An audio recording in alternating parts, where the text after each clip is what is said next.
This is the RTX 4060, currently the second most popular GPU amongst PC gamers. And while it's currently the second most popular GPU, in a sense, it's kind of forgotten and irrelevant. Today we're gonna talk about what happened to the reputation of this GPU and where it sits amongst GPUs today. But first, a very quick word from our sponsor. This video is sponsored by Komponentko. This is more for my Slovenian viewers. Komponentko is the #1 PC tech store in Slovenia. They have amazing prices, amazing customer support, and anything you need for your PC, you can find there. Komponentko and I are actually hooking you up with a free promo code that you can apply at checkout and get a personalized discount for any order above 150 euros. So use the code BITSIDE to get a personalized discount for your order above $150 at checkout. Again, thank you Komponentko for sponsoring this video. Now, what do I really mean by forgotten and irrelevant? According to the Steam hardware survey, the RTX 4060 is currently the second most popular GPU amongst gamers, with over 7% usage share, right below the RTX 5070 with over 9% usage share. So it's definitely not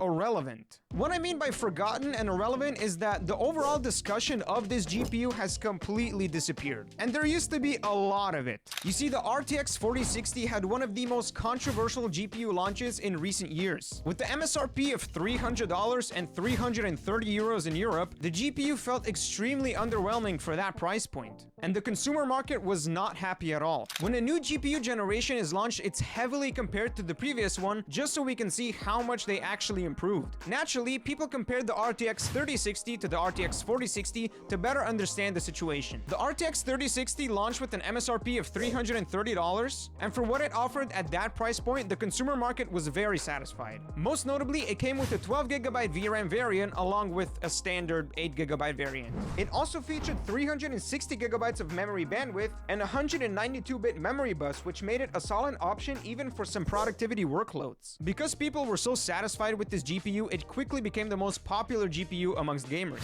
And it still sits in 5th place today with around 4.6% usage share. Overall, it was a great card. Then the RTX 4060 launch came. People were very excited since the 60 series cards are usually the ones most gamers look forward to. But when the GPU finally launched, it turned out to be one of the most disappointing launches ever. At almost the exact same MSRP as the 3060, the 4060 offered way less than what people were expecting. The biggest issue with the community was that it only came with 8GB of VRAM. There was never a 12GB version like the RTX 3060 had, and that disappointed a lot of people. On top of that, it had a 32% smaller memory bandwidth at 272GB per second compared to the 360GB on the RTX 3060 12GB. And if we compare it to the 8GB version of the 3060, the differences become even more underwhelming. Both cards have a 128-bit memory bus. The 3060 8GB has 240GB per second of bandwidth, while the 4060 has 272GB per second. That's only a 32GB per second increase, and it only had about a 2GB per second improvement in VRAM speed. Pretty disappointing. But let's talk about the most important aspect of any GPU: raw performance. You would expect it to be much faster than the RTX 3060. After all, it is a whole generation newer. Nope. It really wasn't. On average, the 4060 was only about 15 to 20% faster than the 3060 in 1080p. And when it comes to generational GPU upgrades, that is a very small improvement. Once you move to 1440p, the RTX 3060 12GB actually beats it in some cases. That mainly happens because of the limited VRAM on the 4060. 1440p simply requires more memory. Now, to be fair, the RTX 4060 was never really marketed as a 1440p card. It was always meant to be a 1080p GPU.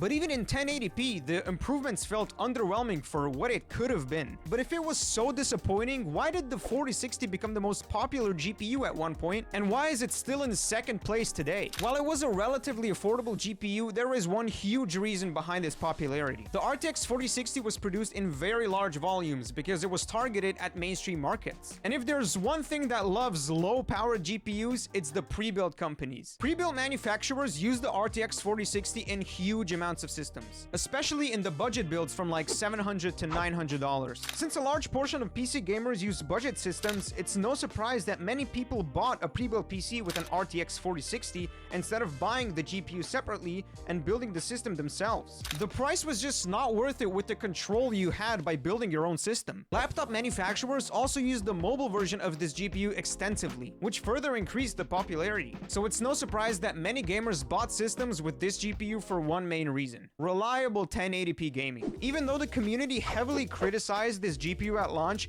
it was never actually a bad GPU. Sure, it didn't perform particularly well at 1440p with high settings or ray tracing, but at 1440p, it was a very decent card. The RTX 4060 also introduced DLSS 3 with frame generation. For many casual gamers, that feature alone made the card feel much faster than the raw performance numbers suggested. I actually used this GPU myself for some time, and to be honest, I never really had a bad experience with it. Granted, I don't really play extremely demanding games that will require a lot of VRAM. In my opinion, it was a GPU made for people that really didn't want to dive deep into PC building or high-end gaming. Just a reliable 1080p card that you could get in a nice budget pre-build or laptop. The RTX 4060 is a perfect example of how a GPU can be criticized by enthusiasts but still become extremely popular with everyday gamers. And that's the reason why you don't hear anything about this GPU anymore. It was criticized to death. And with the launch of the 50 series cards and the RTX 3060 being praised for how good of a GPU it still is, the RTX 4060 is dead in the middle of no attention. It's popular, but forgotten. There's kind of no reason to talk about it anymore. That being said, both back then and even now, it was never a really good value GPU. The price for it was too high. There were better options at the time on the used and new market, and there still is today. If you're thinking of buying this GPU, used or new, I wouldn't do it in your case. For the price, it is not worth it, unless you get a really insane deal on it. So, that is the reputation of the RTX 4060. Forgotten. I really hope you enjoyed this video. I hope you learned something new as well. I had a lot of fun doing research for this video, and I can't wait to do more. So yeah, make sure to subscribe. We're almost at 3,000 subscribers. That'd be really cool if you got there. I'm also gonna start streaming soon, so that should be really fun. And yeah, thank you guys for watching. See you in the next one.